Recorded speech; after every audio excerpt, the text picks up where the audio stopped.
The most effective people at work aren't working harder than everyone else. They're working smarter inside better systems. Superhuman Go, from the makers of Grammarly, is the AI chat that works inside every tool you already use. Always ready and already aware of what you're working on. It's a teammate whose only job is to help you be better at yours. With Go working with you, you can show off what you do best. See what Superhuman Go can do at superhuman.com. That's superhuman.com. You already know Dad doesn't actually want another tire watch. So this Father's Day, gift him the tender, juicy taste of his favorite cut of steak from Omaha Steaks. Their high-quality steaks and proteins are perfect for summer grilling. Plus, you'll get an extra $35 off with promo code AUDIO at checkout. Omaha Steaks is a family-owned company with over 100 years of expertise in the meat industry. That means premium meats for premium dads. Every steak is flash frozen and vacuum sealed at the moment of peak freshness, so every bite is as delicious as the day it was carved. Try the fan favorite Butcher's Cut Filet Mignon that has earned the coveted distinction of USDA certified very tender. Give the dads in your life something to savor. Visit omahasteaks.com and get an extra $35 off with promo code AUDIO at checkout. That's omahasteaks.com and get an extra $35 off with promo code AUDIO. Terms apply. See site for details. The perfect storm in the 20th anniversary of their first title. Once again, the Carolina Hurricanes are Stanley Cup champions. Welcome to 32 Thoughts, the podcast presented by your Canadian Toyota dealers and the 2026 Tacoma. It's time to Toyota. Happy Monday. Dom, Elliotte, and Kyle back with you. A Monday in which the Stanley Cup Final is now over. A perfect storm hits Vegas on Sunday. It was Carolina Hurricane hockey in a multitude of ways, Elliotte. Rod Brind'Amour takes the head coaching job in 2018. They make it to the conference final the next year. They make it to the conference final in 2023. They made it to the third round last year. No further in those three attempts. And really, last year, Elliotte, the noise started to build around Brind'Amour and the way he was so convinced they had to play. Was it truly going to work to get to the ultimate goal of winning a Stanley Cup? On Sunday night, Elliotte, it proved to be yes. The Hurricanes, for the second time in the franchise's history, are Stanley Cup champions. Incredible run, 16-3, which rarely happens in the salary cap era. To win the Stanley Cup in 19 games. When I was a kid, I remember there was a year the Islanders went 15-2, and people thought that was impossible. First round was best 3 out of 5 back then. And people were saying nobody would ever do that again. And 16-3 in the cap era, it's an incredible accomplishment. And I think one of the things, Kyle, that really stands out about this one for me, and I was really thinking about it as this game unfolded, in every one of their previous series, Vegas, as it got deeper into the number of games, they got better and they overpowered. They steamrolled the other team. They did it with Utah. They did it with Anaheim. They did it with Colorado. I mean, that one they were dominant from start to finish. But in Game 3, they had that massive comeback. And in Game 4, Colorado was broken. But this is the first team. This is the first team that Vegas played that didn't bow to them at the end of the series. As we got into games 4, 5, and 6, Carolina actually got better, and they imposed their will. I think Vegas completely ran out of gas, but I don't mean that to take it away from what Carolina did. I thought Carolina was the one team that as the series got on, they said, nope, you're not taking control of us. We're taking control of you. And, you know, I think there's a lot of things that happened late in that game or the aftermath of that game that really stick out in my head. And we'll get to a few of them. But one of them that really stood out to me was your interview with Jordan Stahl, where he talked about how some guys bailed, but a lot stayed and turned this from a loser into a winner. And the other thing was just sitting there voting on the Conn Smythe. Like, to me, and the votes will come out. We make them public at some point. I think it'll be later Monday. But for me, Jordan Staal was the easy one, right? He was number one. But the thing is, I really had trouble deciding 2 and 3. Like, one of the things I thought about was, do I put Mitch Marner on there? And because of the great playoffs he had, and I ultimately decided not to because of the way that certain Hurricanes played, not only throughout the playoffs, but as the Stanley Cup rolled to its decisive points. And my ballot will be revealed, but I had a really difficult time between Ehlers, Hall, Stankoven, Jacob Slavin. To be honest, I didn't do it, but I thought about Bussy. Like, you start to play that thought in your mind. Should he get votes? But I think that is the truest compliment to Carolina, is that you could have put 6, 7 different guys on the ballot and nobody would look at you and say, are you demented? What are you thinking about here? Yeah. Well, especially because, I mean, as to your point, as the series went on, it became clearer and clearer that if they were to win, Jordan Staal was to be the favorite. But, even after 2 games, whatever, if you were looking at it and you thought, okay, Carolina wins the cup, who's your pick? And that was my exact feeling. Like, is that not true to what the Hurricanes are, where they're, for a long stretches, there wasn't an obvious one? Like, you think about the Stankoven line, round 1 against Ottawa, completely dominant. Seth Jarvis makes a big play in the Philadelphia series to tie the game in game 2 to set up Taylor Hall to be the overtime hero and have them off and running then. Jordan Staal has a moment against Montreal, but there's a whole multitude of factors of guys delivering when it counted. Svechnikov, the overtime winner. Ehlers had an overtime winner that series. And then Jordan Staal does his thing in the final. Like, it was, though offensively, you can't have everybody contributing at once, but everyone had a say in where they ultimately got to. And that's been what they've been about since this journey all started for them. The other thing, too, and this is, I think, really important. When you have good players, you have to hold on to them. And everybody out there, think of your favorite team. And think about when you had good teams and they couldn't break through.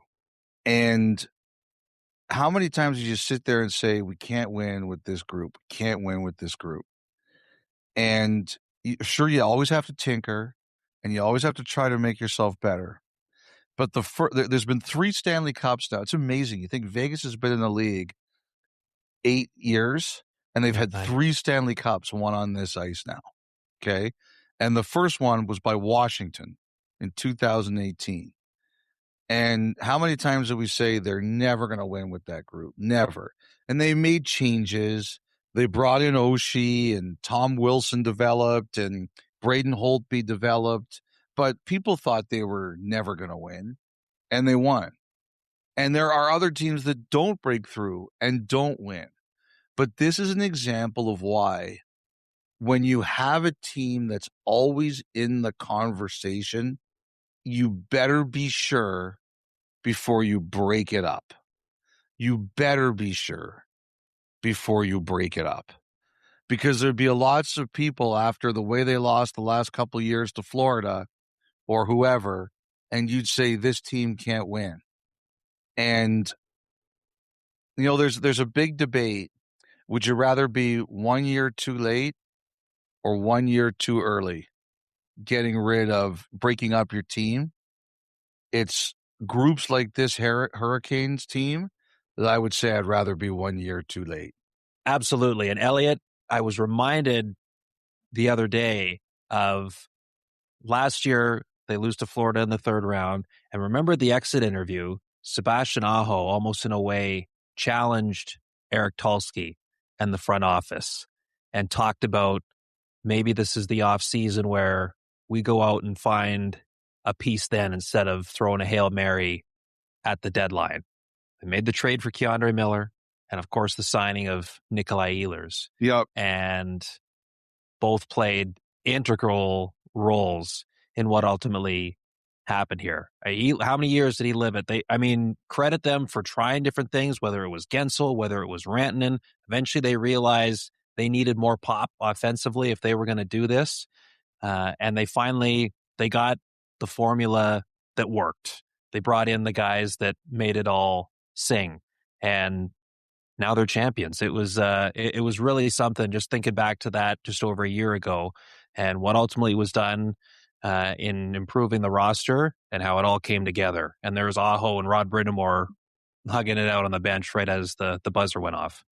So whenever somebody wins, I always ask, what are the lessons? And this is quite a weekend in sports because the Knicks won the NBA title on Saturday and the Hurricanes won the Stanley Cup Final on Sunday. And I was happy for the Knicks. I think they're a really likable group. Like, the players on that team really come across as a team that you can root for.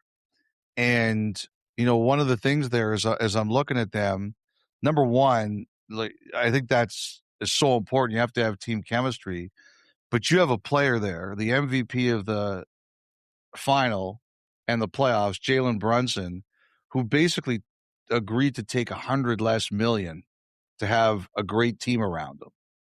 And it's hard to learn from that, except that you have to have players who are going to have record levels of financial unselfishness. Like, you're not going to find too many people who are going to do that, which only increases the amount of respect I have for Brunson. But I'm looking at this Carolina team, and number one, I think it's important that you look at them and you say what they have is diversity of philosophy and diversity of thought. You've got the ultimate alpha male head coach. Like, how many head coaches in the league are as dominant over their organizations as Brind'Amour is? Nobody. There is nobody like him as a head coach.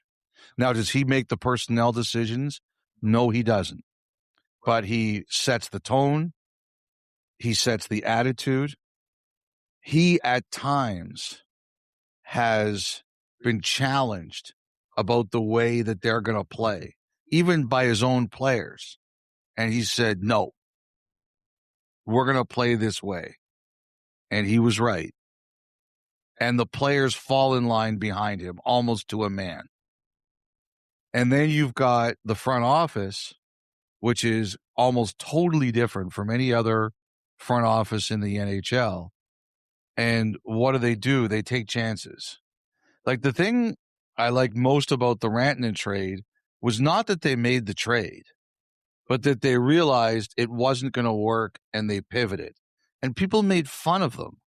But my answer to that was they realized it wasn't going to work and they found another way to make it work. Like, one of the things with the Rantanen deal is that he realized quickly that his style wasn't going to work with Brind'Amour. And one of the things they did in targeting Stankoven in the trade was that they said, is there a player here that will better fit the system than Rantanen would have? And Stankoven was the guy. Yeah. The offer sheet threats last year to Evan Bouchard and then K'Andre Miller lands the Miller, who had an outstanding playoff for them and had a great year and was a perfect fit for their system. And even now, they're well under the cap. They've got a ton of picks, and a lot of their key players are signed to long-term contracts. They're going to look better and better. Jackson Blake. Yeah, Jackson Blake, Stankoven, as the cap rises. And they're not going to be satisfied with one. They're going to be all over the place looking for more. Like, they're going to be aggressive. I don't think this is going to make them less aggressive. I think it's only going to make them more aggressive. And, the thing too, first of all, I hope young Tulsky is going to get a raise out of this, because he deserves a big one. So does the coach, mind you, but we'll get to him in a minute. But I hope young Tulsky gets a raise. He deserves it. And I think it's important. Like, I do think there are a lot of teams in this league that are moving towards more diversity of thought, but sometimes it's in that way of hockey people arguing. And they say, you're right. No, you're wrong. No, you're right. That's why I agree with that person. No, you're wrong. That's why I agree with that person. And that's good. I think that's good. But what Carolina should move everybody even more to is even more diversity of thought in terms of the threat of offer sheets, what risks you're willing to take. Like, they're willing to gamble more than other people are willing to gamble. And the makeup of your front office. And, I don't think people should be afraid of looking at them and saying, is there a way that they go out there and do things that we can do? And I'll guarantee you this, owners are going to be asking that. Mm-hmm. Mm-hmm. 12 million under the cap and now champions. So you mentioned the Rantanen deal and how all that went down. Not only did that trade bring them Logan Stankoven, it also brought him Taylor Hall, yes, who will go down as scoring the Stanley Cup clinching goal here, as it was a shutout in Game 6. He opens the scoring. And a couple hours before the game, it was funny. He said that he had been having trouble sleeping through much the last little while, but that he slept pretty good the night before Game 6 here. And he certainly looked like a well-rested guy on Sunday night. He was shot out of a cannon. Great placement of the shot there to open the scoring. And there's a guy, too, you talk about finding pieces that fit and pieces that realize what the opportunity they have coming to Carolina. Is there not a better example of that than Taylor Hall? It's 16 years ago, Elliotte. He's taken first overall. He wins a Hart Trophy in New Jersey in 2018. And then he's bouncing around. He's in Buffalo. He's in Boston for a bit. There's a game with Chicago where he's a healthy scratch for. And then he ends up here in Carolina, and he's told his teammates with the Hurricanes, it's the most fun he's ever had playing hockey. What did he say also in the pregame? He said, we're kind of like the Golden Misfits. Yes. He compared the Hurricanes to that 2023 Vegas team that won the Stanley Cup, and he talked about himself in that way. Sure. Because he's up at the podium with Sean Walker, and he was asked about him being a number one pick and Walker being undrafted. I think that goes back to what we just talked about, is that Carolina knows that Brind'Amour likes to play a certain way, and they are extremely careful about trying to bring guys there who can fit. They can skate. They can go in straight lines. They can play man-to-man defense. Like Rantanen, like one of the stories I heard about Rantanen was there was a practice and he tried something and Brind'Amour said, hey, that's not the way we play. And one of the Carolina players said to me later that they knew that was the moment it wasn't going to work. You're not going to have that problem with Hall. Mm-hmm. Like, he's straight up and down. It goes to Miller. Miller, the way he skates, he's perfect for that system. But it's an example of, Hall, he can play the way we want to play. And also, too, remember, in Chicago, he was a healthy scratch in a game we did last year in Vancouver, right? Mm-hmm. And, I think like any prideful athlete like he is, he was probably miserable about it. And when he came there to Carolina, he's like, okay, new start, fresh start. How many more of these do I have? And it goes back to also what Stahl talked about was there's a lot of guys who abandon them. And there's a lot of guys who are like, maybe this is my last chance, or these guys see something in me. And like we said, Brind'Amour, like all these guys rally around him. All of them. Yes. Yeah. So Jordan Staal, the oldest ever to win the Conn Smythe, 17 years between his first Stanley Cup and his second. That's also new an record. NHL record. And it was really great listening to him in the post game where he talked about, I just wanted to win so bad. And how often do you hear athletes say, I want to win so bad? But the way he said it, it was like, man, you really did believe it. You could feel how bad he wanted this. And he got it now, as we talked about. He stuck around. Eric left at some point, and it was in 2016, and Jordan stuck around, and now he's been able to see it through. Regardless of what happens from this point onward, he helped bring another Stanley Cup to Carolina. I mean, just thinking of some of the moments that stood out to you on the ice afterwards. I mean, the shot of Jordan and Eric and Mark and the Staal Oh my family all God, that was a coming together. great shot. Unbelievable. Eric was phenomenal with you and David in the pregame, by the way. Like, you could feel how amped up he was for Sunday night. Yes, Eric was great. He looks fantastic, by the way. They all do. Like, they really all do. But I think it's like, let's talk about some of those interviews, okay? Okay. So, which one stood out to you of the ones you did? Jordan Staal for sure.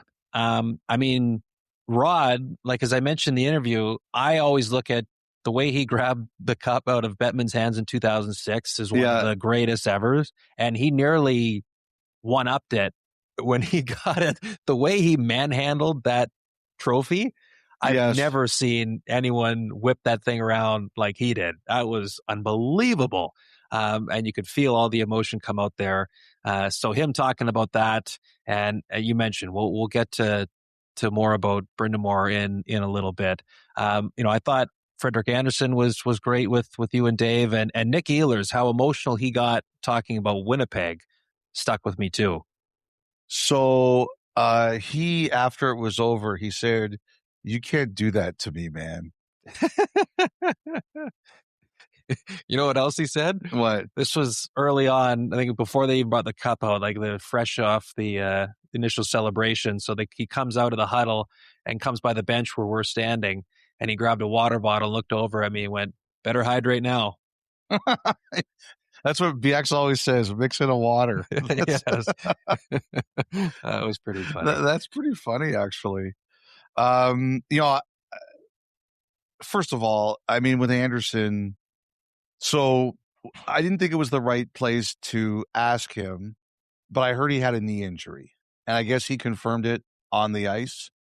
I didn't realize that he heard it. I thought he heard it in Game 3 when he took that big hit too. But I guess he said he heard it in Game 2 when he tried to play in Game 3. And someone actually told me on the ice that he had it drained, and that was why he initially couldn't start, and then they just stayed with what they did. Teams win, and that's a true team. Like, there's a lot of guys. Dave and I were talking about who do you bet gets the cup second, and we thought it would be Hall or Aho, and we thought probably like Aho because he'd been there longer. But the thing is, Slavin was on my mind. Slavin's a great one too. Than Aho. Absolutely. But the fact that they give it to Andersen, man, like, that's a team. So good. That's a team. And, it was great to see him be able to be on the ice and be with them. The Ehlers one, I certainly wasn't expecting that reaction. I just thought it was important for Winnipeg to be recognized. I did have Jets fans. A couple of them sent me DMs, like, if you interview Ehlers, just tell them we're happy. But I certainly was not expecting that reaction. I'd be curious to know what, like, the Jets players watching that thought. And I'm sure we'll hear at some point, what they had to say about watching Ehlers. Because, Ehlers is I love talking to him. I've told him he should be in TV someday. He's a confident lad. I've never seen that side of him before. No. Never.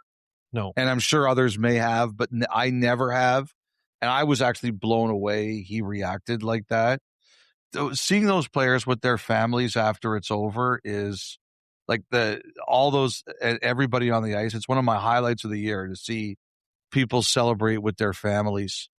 I just, obviously the bussies, like I said, I decided not to do it, but I actually thought, should he get a Conn Smythe vote? The fact that Brind'Amour was fearless enough to make that call and stick with that call, that's a bold call. And I do think the fact that he played goalie so differently than Anderson, you could see Vegas, they were overpassing. Especially towards the end there. And I think like Stone had that one great chance and he passed.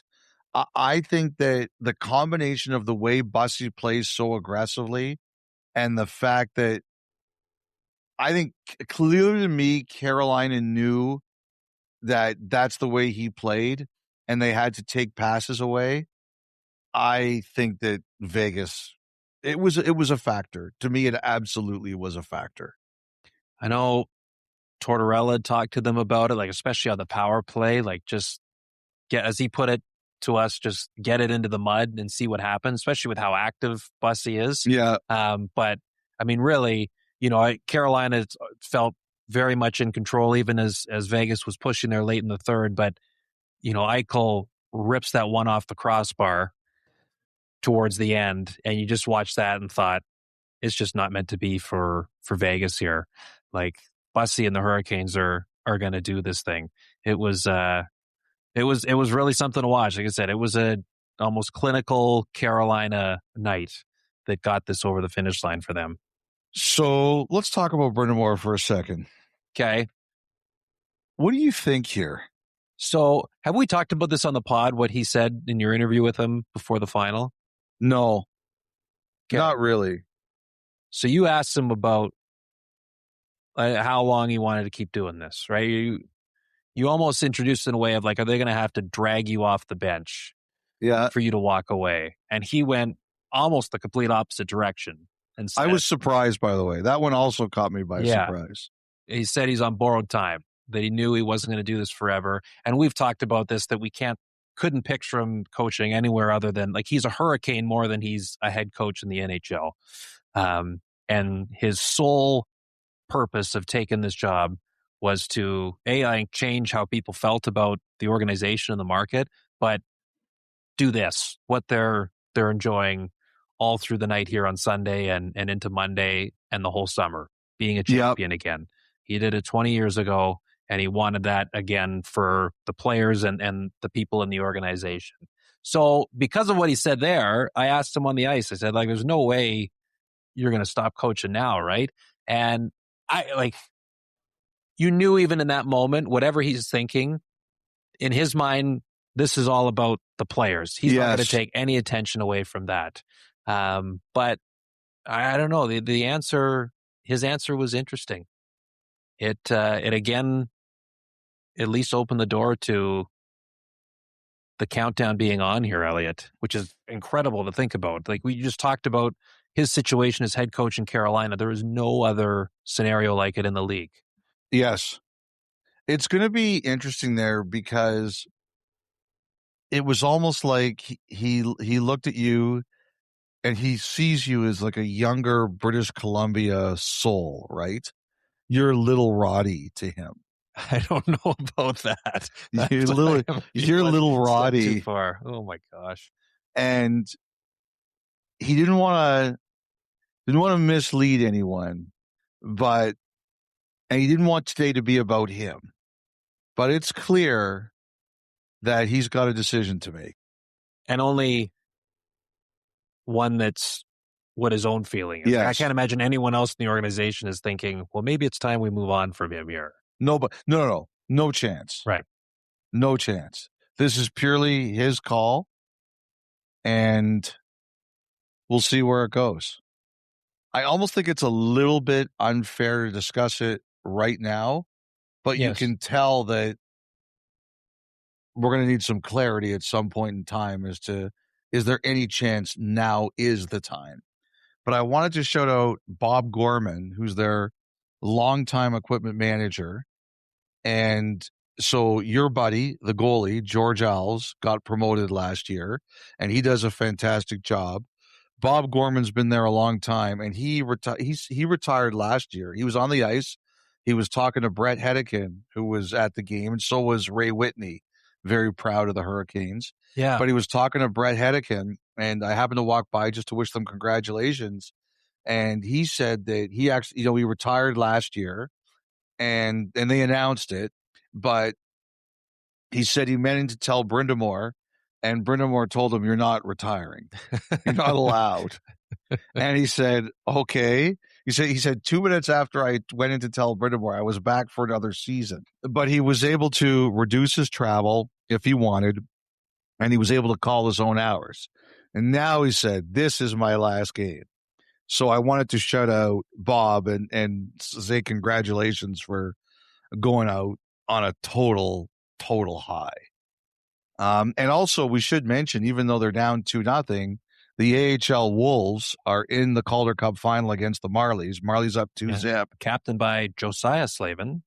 Captained by Josiah Slavin with Skylar Brindamore. Yes. And Rod basically admitted, like, that's not a priority for me right now. He's like, really not watching those games too closely. Right. There's few people in the world whose son could be playing in the Calder Cup final, and he's going, I've got bigger things to worry about. I got bigger things to worry about. It's actually quite an amazing story. I was talking to someone about this. Like the Hurricanes and the Wolves, it has not been an easy marriage. It has been a very volatile marriage.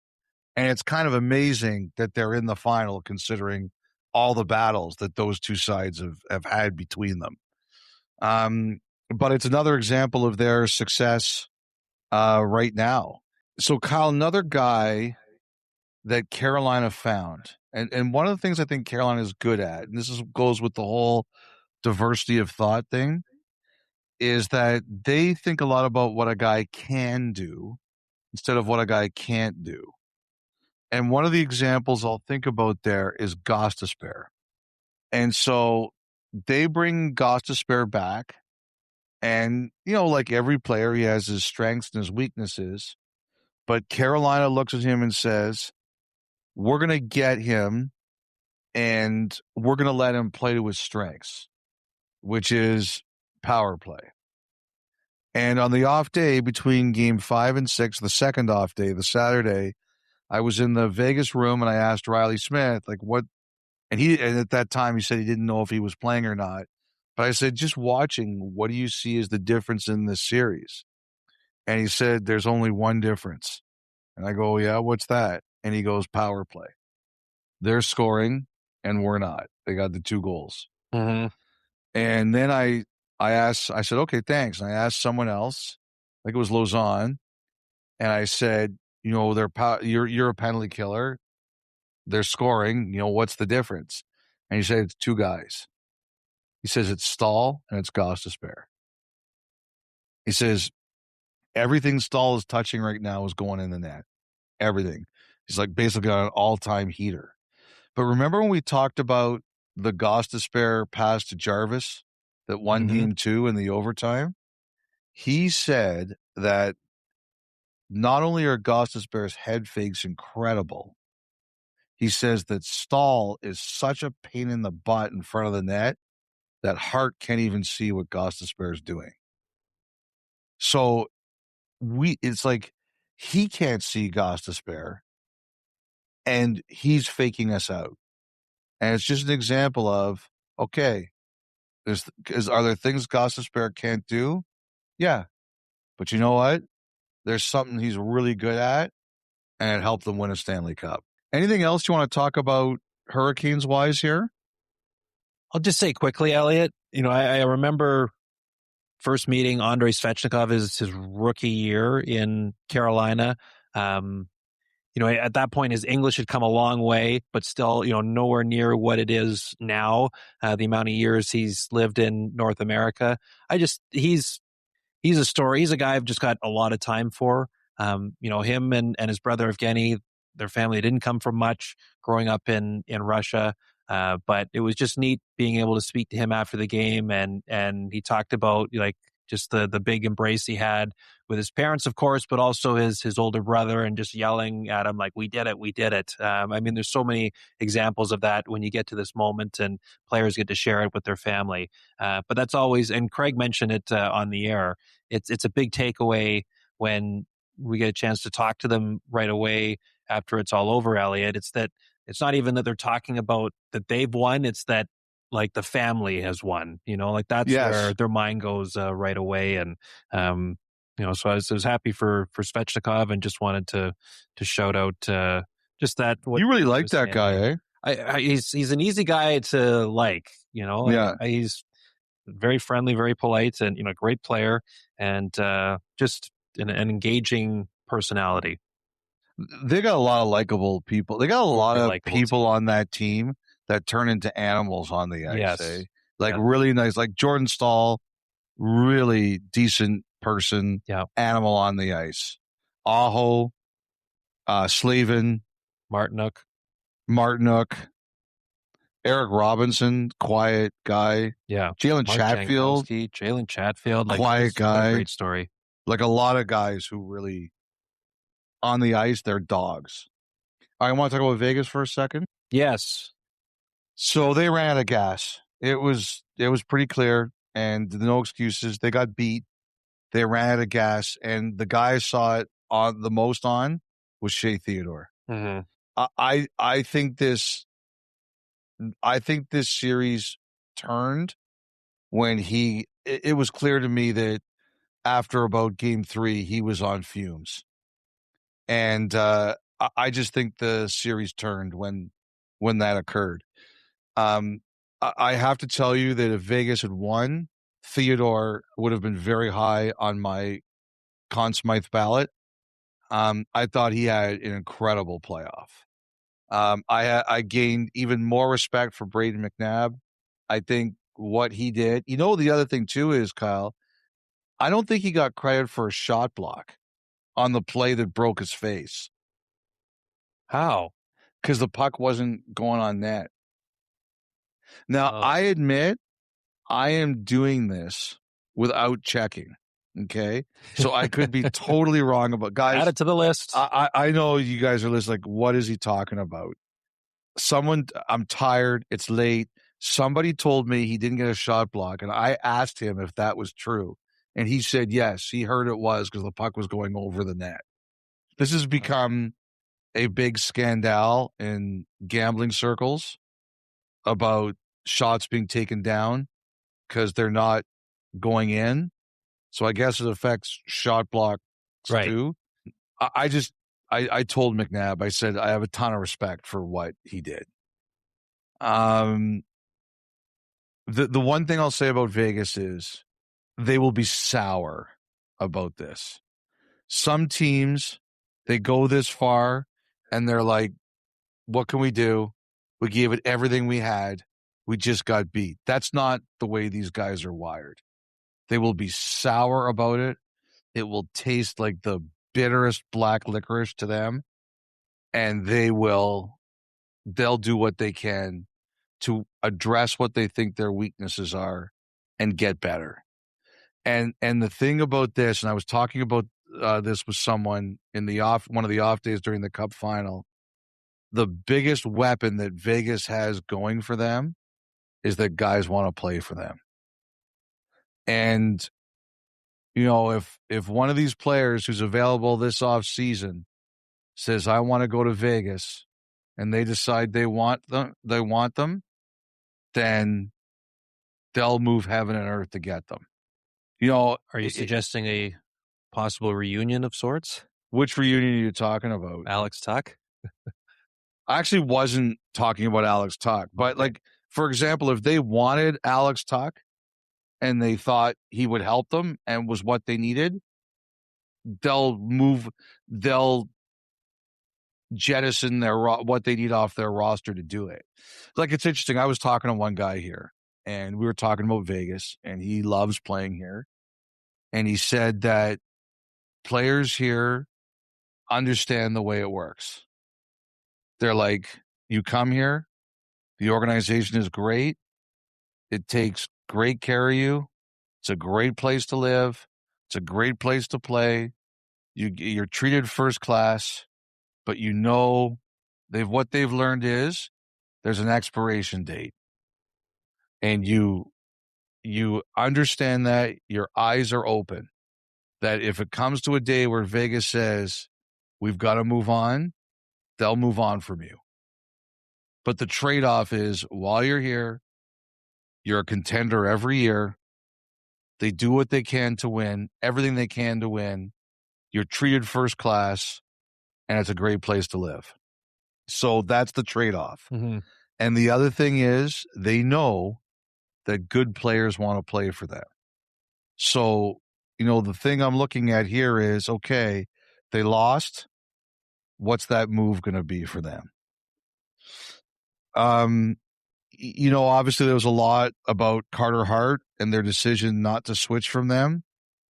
I never would have believed that this would have happened 3 years ago, but unfortunately I asked somebody, why not make the change? Why not go from Hart to Hill? Because Hart had a statistically nightmarish Stanley Cup final. And that first goal, a Hall, it went in a place it just can't go. And they told me that the Golden Knights just lost faith in Hill. He just had a really rough year, and they didn't believe he was the solution now. They just didn't have the faith in them. And I like I said, Kyle, 3 years ago, I never would have believed that would be possible. A year ago, he was on Canada's Four Nations team. And this year, he got hurt. It was as much injury as anything else. But for whatever reason, they just didn't have the belief that he could do it. And that's why they never made the change. Tortorella, as he said in our interview with him, they told him he's a coach till June 30th. We'll see what they do. He said he's anxious to see what happens. He said that? Yes. Well, I mean, look, someone's going to hire that guy. He just did an incredible job. Now, the belief here is that they're going to hire Ryan Craig, who was their coach at AHL Henderson. But they've got John Stevens here, who's been a head coach. They've got Dom Ducharme here, who's been a head coach. And, on the Saturday, the practice, who ran it? Joel Ward. Right. Okay. And who called them? Tortorella didn't go on the ice. Who called them together to start practice and give the direction? Ward. And you could see, he commanded their respect. I was really interested in watching it. And by the way, it's been a long time since I've gone to a practice in Vegas. They got a good atmosphere here. There's a DJ outside the practice facility. That was good vibe. Mm-hmm. And the fans, whenever a player comes on the ice, they cheer for them. Was electric environment. I really liked it. Yeah, all the signs along the glass. All the signs along the glass. And at the end of the game, I saw Lauzon. He signed autographs outside for probably about 5 to 10 minutes. I don't think he was the only one. I think Aiden Hill did too, actually. And anyway, Ward, you could see, the players had respect for Ward and the way. So they've got people here now. A lot of people seem to think it's going to be Ryan Craig, but with Tortorella, there's 2 teams that have coaching openings right now. Edmonton, we'll talk about that in a couple minutes, but so does Toronto. And I'd be curious to see if Vegas doesn't keep him. Would there be any chance Toronto would think about it, or Edmonton? Well, there was something about the way the room was ran in Vegas that really appealed to Tortorella, because he continued to reference it. He did it after the game. I just wonder, is he's talked about he wants to coach, but it felt like the way things were here was a perfect situation for him. It brought out all the best traits in him as a coach, in terms of how he was able to handle this group, that it was more so kind of guiding and reinforcing, as opposed to as much teaching as he would have done in previous stops before here. So yeah, we'll see. where this all goes with Tortorella. And there's no question the Karlsson injury changed a bunch in terms of their depth. And again, like, you need a lot of good fortune to go your way if you're going to win 16 times in the playoffs. The fact that Carolina didn't have much injury issue. I mean, you mentioned Anderson dealing with a bit of a knee issue, but the fact that injuries wasn't a big part of their storyline at all, in the grand scheme of things, very healthy, played a huge role in their ability to just roll through and only lose 3 times en route to a Stanley Cup. A couple things. Number one, I wanted to shout out a Golden Knights fan from Minnesota named Shelly, who before the game became the second person to present you with a Kit Kat, and me, not with a dairy milk this time, but a Twix, which I also named as one of my favorite chocolate bars. She was wearing... Spoiled. Yeah, we are spoiled. We have great listeners. She was wearing a William Karlsson jersey, and very kind of you, Shelley. Thank you very Shelley. much. Yes.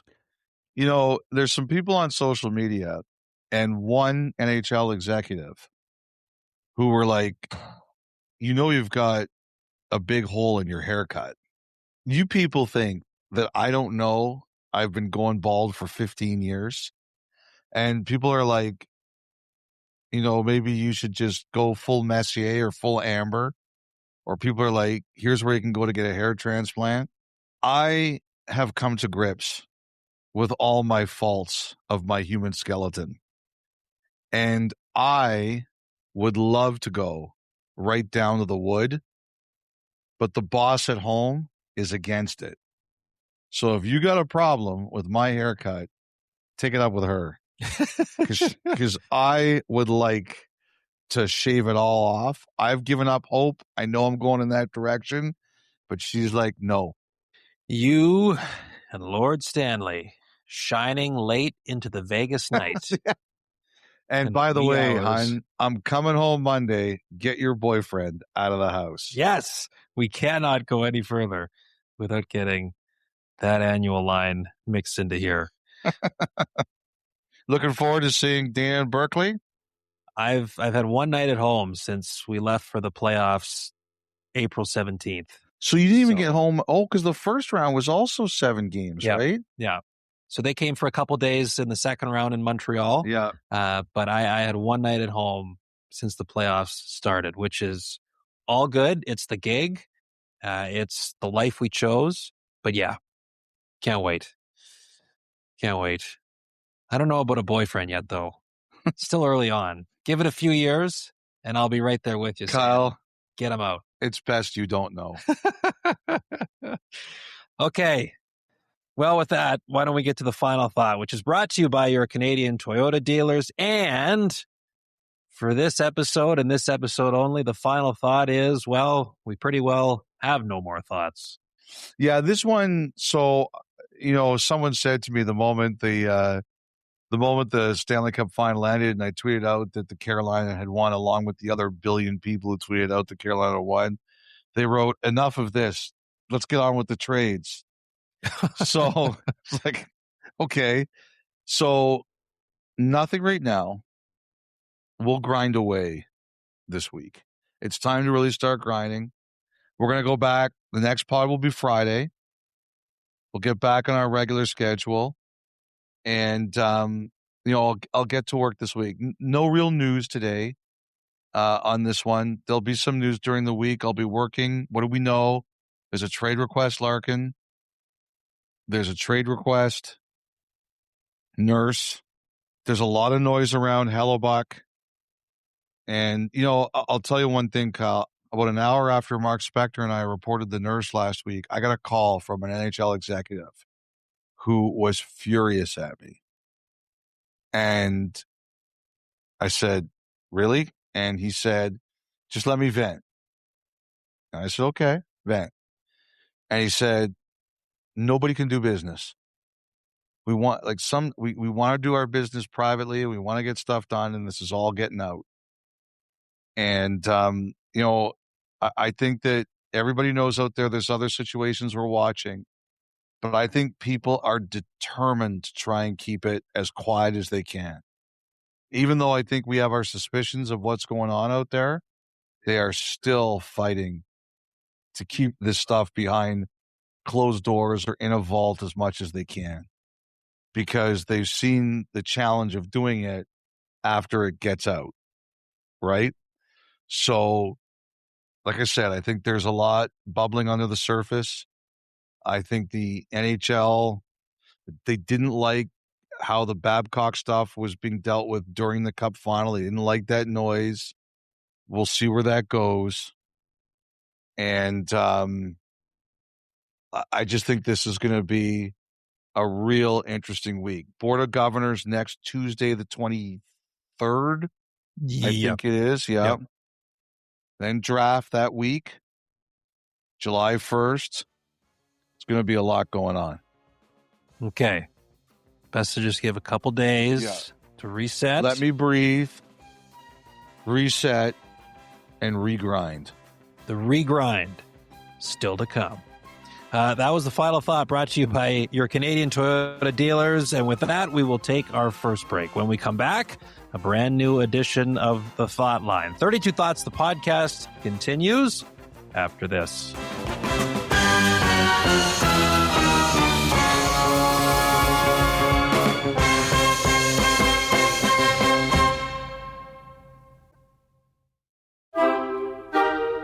Okay, welcome back, everybody. It is time now for the Thought Line presented by BetMGM. Make it legendary. And so on Friday, Elliotte, we traveled back here to Vegas, and you and Eric Francis were kind enough to extend an invitation to me to tag along to Sphere on Friday night to see No Doubt live and in the flesh. Tremendous show. Gwen Stefani very much has still got it. It was an awesome time. The whole spectacle was very, very neat. And one of the neat things that she does throughout the set after every few songs is she kind of looks out onto the floor and picks out, fans that have creative signs that they brought or just signs that she thinks are great. And she goes, come on the stage. Come on up here. Come get a hug. Come get a hug. So all these fans are coming up and she's reading the signs out loud and she brings them up and, gets a hug in and the photos and everything. And at one point I turned to you, I was like, this feels like Thoughts on the Thought Line with you, your whole rundown of shout outs. And the look on your face, it's like you were waiting for me to say something because you were thinking the same thing. I don't know if I would agree with that, but when you said it, it kicked in. Okay. It was, I couldn't help but my mind wandering there. So that said, as you know, in those moments, my mind is completely blank. It's a canvas. I'm not thinking of anything. I am a total airhead. So when you said it, I said, you know what? That's pretty good. Kyle's right about that. I wish I would have thought about it. Yes. Yeah. You were just letting the whole show wash over you. So with that said, surely you've got some notes to get off your chest here. Yes. So, Kyle, first of all, I'd like to start by thanking the listeners, and there are about 5 of them, who sent me a link. Do you know what was 40 years ago last week? Oh, you know what? I think I got tagged in one of them. That's the only reason I know. Is this the Triple Lindy? The revelation of the Triple Lindy. Back to School was released 40 years ago last week, and yes, I did have some people who saw the tweet about it and linked it to me and obviously to you too. So I wanted to thank those people. I watched the scene and a couple other scenes from the movie. It was hilarious. I do have a few shout outs. I don't know what was going on with me this week, Kyle. Normally I write these shout outs down on my phone on a notes page, and for some reason, these ones were borderline intelligible. Normally, I try to write down the names and a quick story of who they are. I have no idea what I was thinking. I had either a brain freeze or I was at No Doubt the whole week because these messages are unintelligible. So I wanted to mention Ryan Braden and Cassie from Vancouver. There was another member of their party who asked me not to say his name. And I was like, okay, no problem. And I guess 15 years ago, a promise was made to them that if Carolina would make the Stanley Cup Final, they would get to go. So Game 5 was the promise was delivered. That is somebody who I'd be happy to make a promise with because they keep their word. There was a couple people from Toronto. One was Arlene. I think the other was Savion. I don't know what I'm writing down here. Leo, Greg, Anyani from Winnipeg. They moved to Raleigh. There was a Christie. There was Anthony who flew from Alaska to be at Game 5. Anchorage, Chicago, Raleigh, and it was the second time in the playoffs he said he did it. I met Casey Ditzel, who was a broadcaster for the Hurricanes ECHL affiliate. He was at Game 5. Casey, good luck in your career. You can take Kyle's job, but you can't take mine. Tom from Boston, who listens to the pod on long drives. I just wanted to see if you were listening. So one of the original misfits from Vegas is Ryan Carpenter. He's still playing. He just turned 35 in January, and he played last year for the San Diego Gulls of the American Hockey League. Had a good year, too. He had 17 goals and 48 points. His brother, Chris, was at the game and Game 5. But he mentioned to me that Ryan was still going. And that's about it. Those are my shout-outs. And I'm sure we'll have some from the game that's being played, Game 6, that we'll get to on the next pod. Chris Carpenter, but not the baseball player.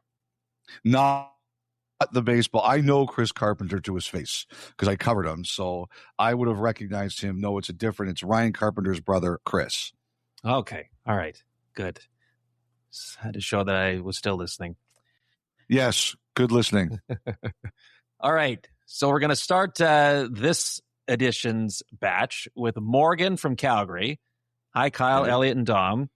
Huge fan of the pod. Love listening to all the episodes you put together throughout the playoffs. But I've been in a mental spiral ever since the Elliotte nail clipping conversation, and I need to ask a follow-up question for my own well-being.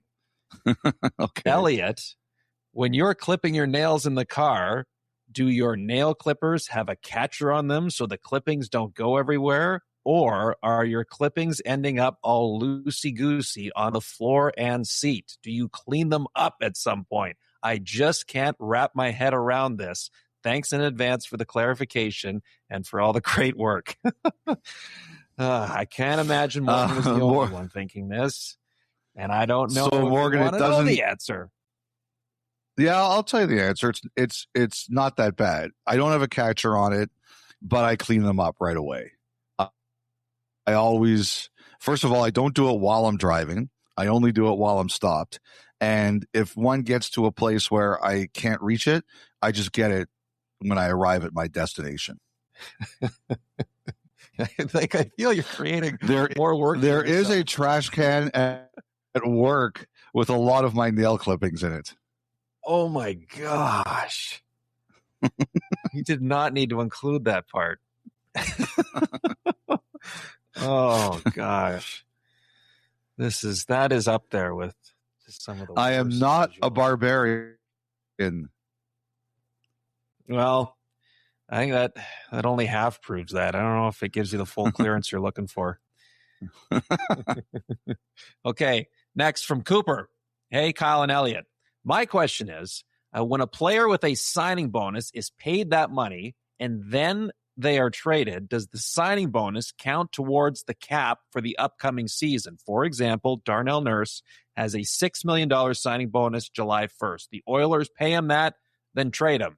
The 9.25 cap hit would be moved, but the $6 million signing bonus would count towards the Oilers' projected cap space.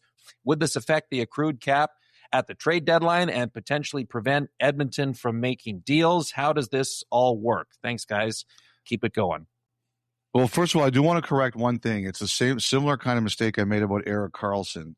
So Darnell Nurse is not due a $6 million bonus on the 1st of July. I believe his is like Karlsson's in that it's split up into 3 $2 million payments. And I believe Nurse's are all during the season. I think Karlsson has $2 million on July 1st and then 2 other $2 million payments during the season. But don't quote me exactly on that. In both cases, it's $3 $2 million payments. So just so everybody knows, and don't feel shame or anything like that. These kinds of things are generally kept pretty quiet, and you have to dig to figure them out. Basically, the way it works is he's got the cap hit of $925.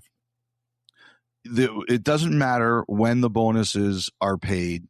It simply matters what the cap hit is July 1st to June 30th of the 26-27 season. And if the Oilers end up paying 100%, or if the new team takes 100% of the contract, everything counts. If the Oilers keep, say, 25% or 20%, then it's 20 to 25 on the Oilers and 75 to 80 on the other team. It simply matters what percentage of cap hit is traded. And that's all that it's determined by, not by when the bonuses are paid. But when the bonuses are paid, all that determines is who pays them, because you're on the team's roster at the time. Great. Okay, we got a few more here. Brian from Atlanta. Greetings, Kyle, Dom, and Stank 2.0. I have a question for the show, but first, I wanted to share a storyline regarding Carolina that you might appreciate. While hosting friends for Game 5 back on Thursday, I was gifted a vintage Ron Francis Hartford Whalers trading card. Although I initially thought that was the good luck charm that helped secure the win, I realized during the first intermission that another friend was wearing a Raccoon Mountain, Tennessee t-shirt. I am now convinced that was the true difference maker in the game. Regarding my question, I've noticed that the leadership letters, the C and the A, are placed on the right side of the players' sweaters for home games, but on the left side for away games for the Hurricanes. Do you have any insight into why this differs? Love the pod. Appreciate you starting and ending my week on a high note. Keep up the great work and enjoy the summer break. Show. Well, Brian, first of all, thank you very much. I believe it simply depends on which logo they're using, Kyle, right? Because one allows them to put it on the right side, on the left side, and one doesn't have enough room. Like, I'm looking at the pictures right now, and that new two flag one they have, because of where the stick is, it doesn't fit on the left. Is that correct?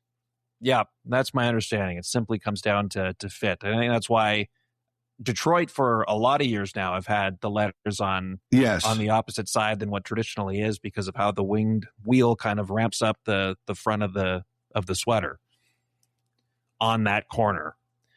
So there's more room on the opposite side.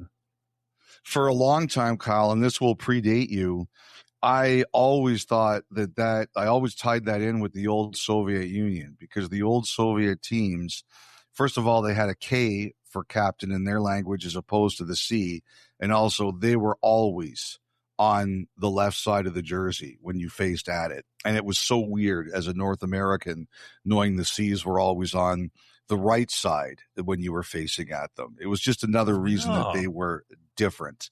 By the way, I looked up Raccoon Mountain Caverns and Campground, Chattanooga, Tennessee. Sorry, Chattanooga, but if you name something after a raccoon, I am not visiting. Yeah. Down one potential guest. Yes. How will they recoup? You've just lost my business. How will they survive? Yes. And then, of course, right. And with the road sweaters that the Hurricanes have been wearing, it's been their traditional Hurricanes logo, and thus leaving more than enough room to have the C&A in the more traditional spot on the jersey. So that is the difference. That is why, Brian. Brian, that is very, very observant of you. Very impressive. All right, last one here. Eric from Moncton, Ontario. Good day, gentlemen. I'm Eric. Hi, Eric. I'm Eric from Moncton, Ontario, and a huge Hurricanes fan. Congrats to you.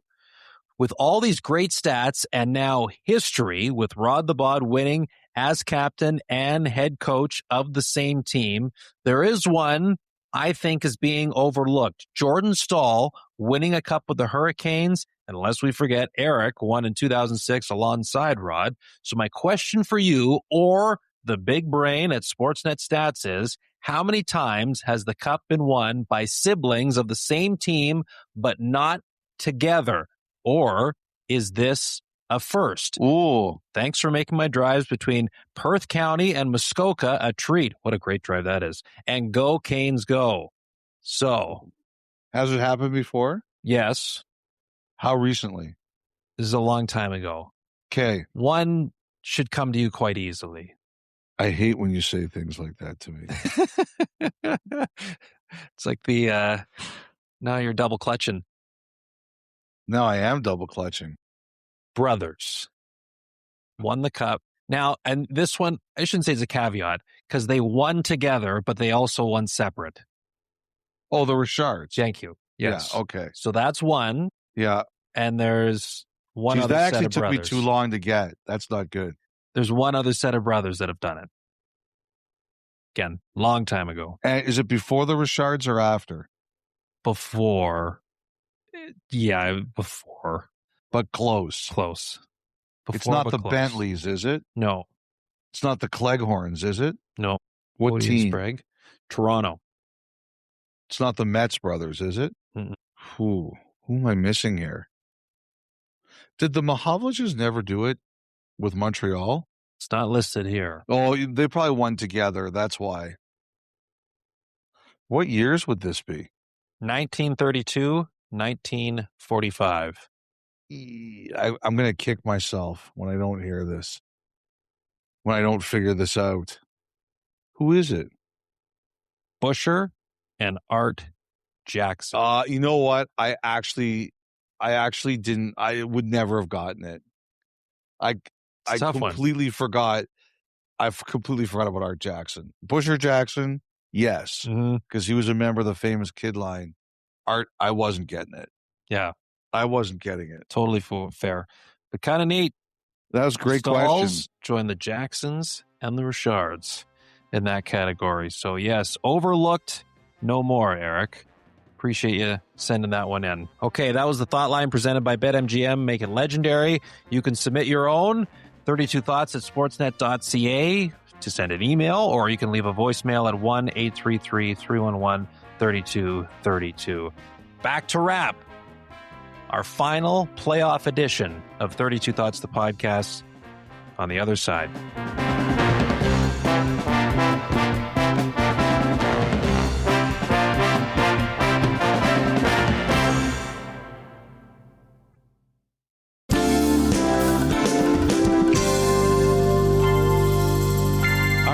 So that'll about do it. I have to say, it feels weird not finding whatever the next game is going to be to tee up the start times of the pregame show and everything.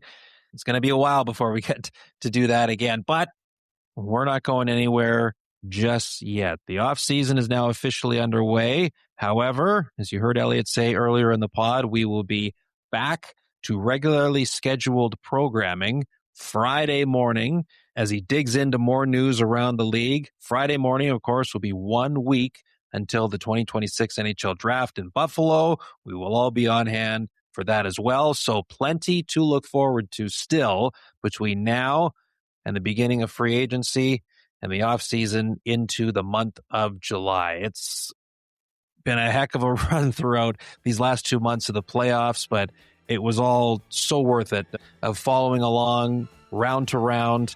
We appreciate each and every one of you that took the time to listen to us, from late night recordings to barely even being able to put a sentence together as everything added up. We're grateful for every moment along the way. So have yourself a great start to the week and a great few days. We will talk to you again on Friday.